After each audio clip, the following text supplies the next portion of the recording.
অনেক দিন পরে ভয়েস রেকর্ডিংয়ে একটা নতুন ভিডিও তোমাদের কাছে দিচ্ছি, দেখো তোমাদের কেমন লাগে। আজকে রবিবার, আজকে মিস্টার ঘোষ কিন্তু আমাদের সকলকে মাটন খাইয়েছে বাড়িতে। তো সেই আনন্দে খুশি খুশি হয়ে আমি আজকে আমার যিনি হেল্পিং হ্যান্ড দিদি তাকে একটু বিকেল 4টের সময় ডেকে নিলাম।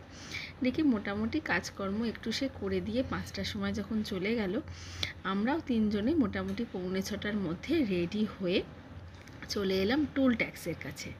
টোল ট্যাক্স থেকে একটা টোটো নিয়ে পৌঁছে গেলাম আমরা আভনি। অনেক দিন পরে এটা আমাদের একটা আউটিং। সত্যি কথা বলতে আকাশে যা কালো মেঘের ঘনঘটা, আমরা একদমই ভাবতে পারিনি যে আমাদের আউটিংটা সফল হবে।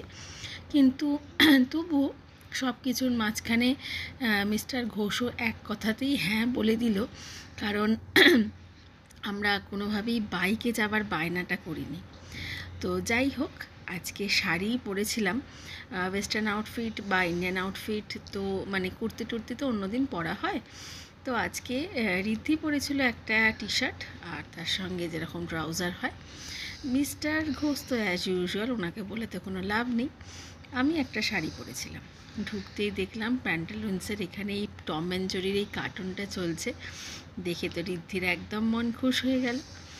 তারপরে ভিতরটা ঢুকে ওর প্রথম যে জিনিসটাতে নজর কাড়বে সেটা হচ্ছে লিটল শপের যে উইন্ডো শপিং উইন্ডোটা।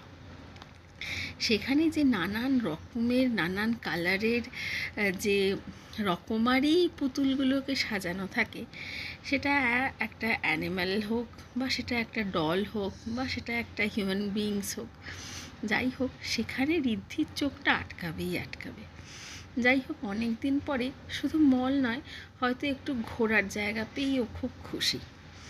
তো আমরা এদিক ওদিক প্রথমটা দেখছিলাম প্যান্টালুন্স থেকে ট্রেন্ডস ঢুকে এই যে বড় সড়ো একটা টাইপের, এটা কি বলবো, একটা ছোটো মতো ঘোড়া, এইটার ওনার খুব পছন্দ। প্রথমেই এখানে আটকে গেছে, এই উইন্ডোটার চারপাশে ঘোরাফেরা করছে। বাবাকে একবার বলেছে, বাবা তো যথারীতি কোনো আমল দেয়নি, বাবা এগিয়ে গেছে বাবার মতো। এবার আমার কাছে এসে বলছে কি যে আমি তাহলে কী করি। আমি যে এরকম ঘোড়া তুই আরও কত দেখবি।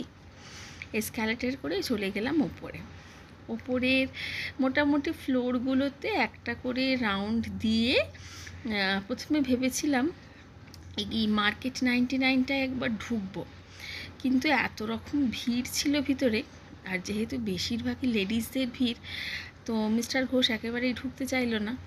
আমিও ভাবলাম যাকে কাজ নেই, আমার তা এক্ষুনি রিকোয়ারমেন্ট বলে কিছু নেই। উডল্যান্ডসের সামনে দাঁড়িয়ে দাঁড়িয়ে জুতোগুলো দেখছিলাম, যে জুতোর একটু শখ আমার রয়েছে। তো যাই হোক, অগত্যা আবারও এসকেলেটার পাড়িয়ে উপরে গেলাম ফুড গিয়ে দেখছি বাবা মেয়ের অলরেডি আইসক্রিম খাওয়া শুরু হয়ে গেছে। এমন এরা খেতে ব্যস্ত, এরা ঘুরে আমাকে দেখেও না যে আমরা কোথায় আছি বা এই মানুষটা কোথায় গেল, এতটুকু কেয়ার করে না, জানেন কি না। দুঃখের কথা কোথায় আর রাখি। যাই হোক, ফুড কোর্টের এদিক ওদিক করে একটা যেখানে ক্যাশ কাউন্টার থেকে একটা কার্ট করে নিয়ে তারপরে আমি এক চক্কর বেরোলাম যে কি খাবার অর্ডার করা যায়, কিন্তু ডিসঅ্যাপয়েন্টেড হয়ে ফিরে এলাম যে কোনো কিছুই আমি ঠিক করতে পারছি না। তো মিস্টার ঘোষ গিয়ে দুটো স্টিম মোমো নিয়ে এলো। স্টিম মোমোটা আমাদের তিনজনেরই পছন্দ, তার আর ভিডিও তোলা হয়নি, খেতে আমরা এতটাই ব্যস্ত। স্টিম মোমোটা খাওয়ার পরে, এটা হচ্ছে বার্গার কিং থেকে অ্যাকচুয়ালি চিকেন উইংস, কিন্তু সেটা হচ্ছে কোরিয়ান কিছু সস টসে আর কি মাখানো, প্রচণ্ড ঝাল, মানে বাবা মেয়ে দুজনের খেয়ে একদম চোখ দিয়ে জল বেরিয়ে গেছে। তো যাই হোক, আমারও একই তথৈবচ অবস্থা। ওয়াশরুমে গিয়ে একটুখানি নিজেকে ধাতস্থ করে মোটামুটি বেজে গেছে প্রায় 8:30টারও বেশি, এবং আমরা সেই জায়গা থেকে বেরোতে আরও বেশি দেরি করলে আমরা এদিকের কানেক্টিং আর বাস পাবো না। তো যার জন্য ওকে একটুখানি বুঝিয়ে বাজিয়ে নিয়ে আসা হচ্ছিল, ও মোটেই আসবে না।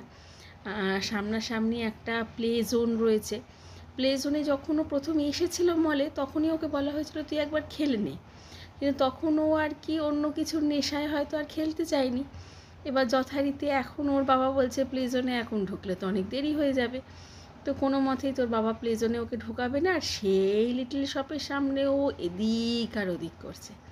এখানে বাচ্চাটার খালি সাহস দেখুন, বাপ রে বাপ, আমি এত বড় ধাড়ি হয়েও এই সমস্ত কিছু করতে পারবো না। যাই হোক, সে সুযোগও আমাকে কেউ দেবে না। এখানে ট্র্যাম্পোলিনে বাচ্চারা চলছিল, তারপরে একটা ছোটো মতোই যে একটা রং বেরঙের চাকাওয়ালা গাড়ি, এই গাড়িতে এখানে একটা বাচ্চাই এখন ঘুরছে, এর আগে বেশ কতগুলো বাচ্চা ঘুরছিল। তো যাই হোক, এই সমস্ত করেই মোটামুটি আমাদের সন্ধেটা আজকে ভালোই কাটলো। ঋদ্ধি যদিও প্রথমটা যেমনভাবে হাসি খুশিভাবে ঢুকেছিল, শেষেটা একটু গোমরা মুখেই বেরোলো, যেহেতু প্লে জোনে ওকে ঢুকতে দেওয়া হয়নি। ভিডিওটা কেমন লাগলো অবশ্যই জানিও।